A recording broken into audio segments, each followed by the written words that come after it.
Welcome back everyone to another on Kovistani video. In today's video, we are reviewing the Head Boom Pro. I played with the racket for a full year, played a lot of singles, played a lot of doubles, did a lot of feeding, a lot of different tensions, trying it out as well, low, mid, high, and just like to share some of my thoughts, what I felt about the racket throughout the year, and also, will this be my new racket of choice? So let's dive in.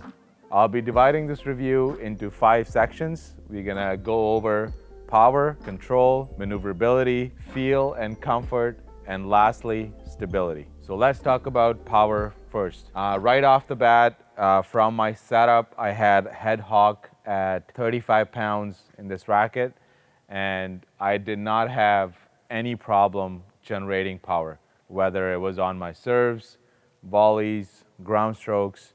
Pretty much every single shot, I had no trouble generating power.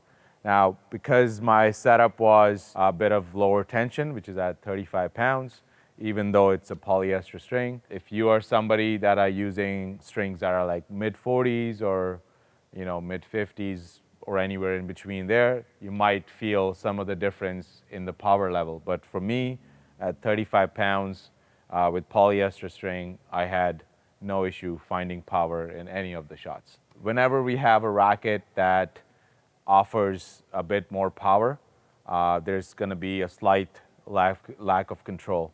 But with this racket, I felt even at a lower tension at 35 pounds, I was still able to control the ball pretty easily, especially on my volleys. I felt very secure when I'm hitting my volleys. Controlling like the spin on the ball on my serves was no issue for me as well. Like when I'm hitting my slice serve or hitting a kick serve or a flat serve, all those serves are very easy for me to hit with this racket, even at a lower tension. I went really, really low this summer, like down to 25 pounds, which is it is a bit of an extreme example, but I was inspired by Maneuverability last year.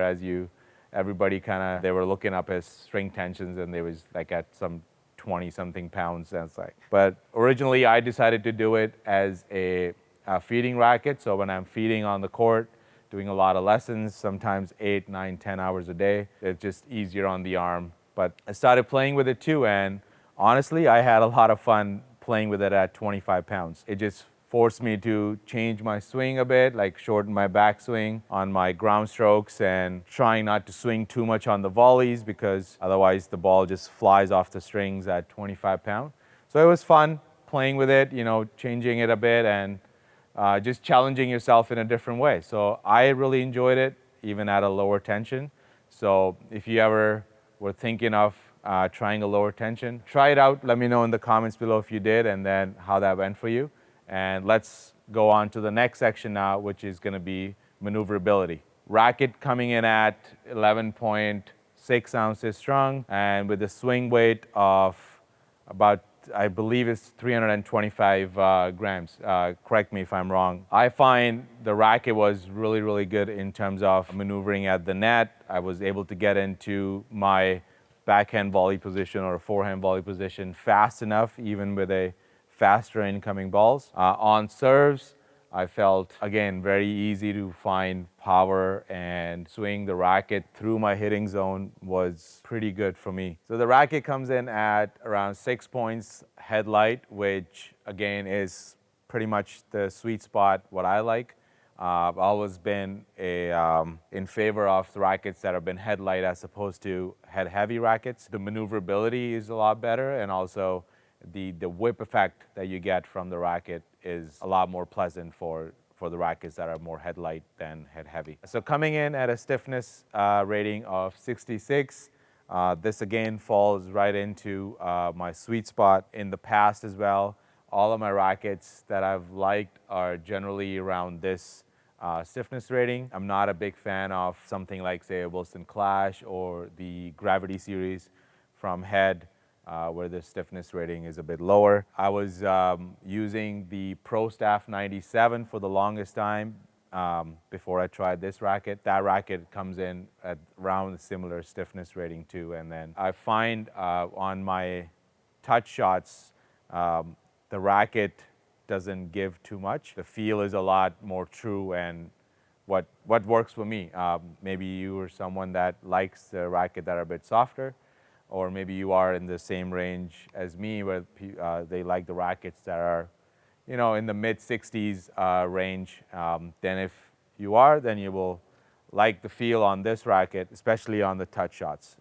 I was very happy with how I was able to hit some of those drop volleys and drop shots.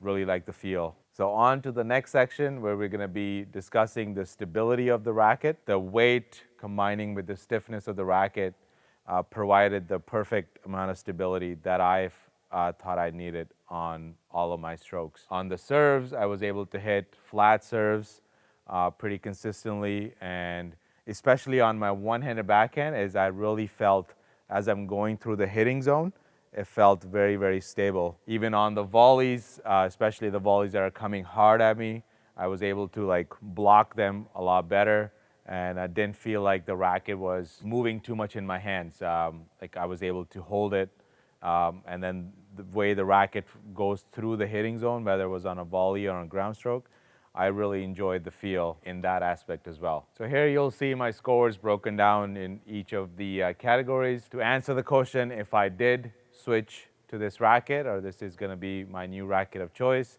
the answer is yes. I got a brand new Head Boom Pro.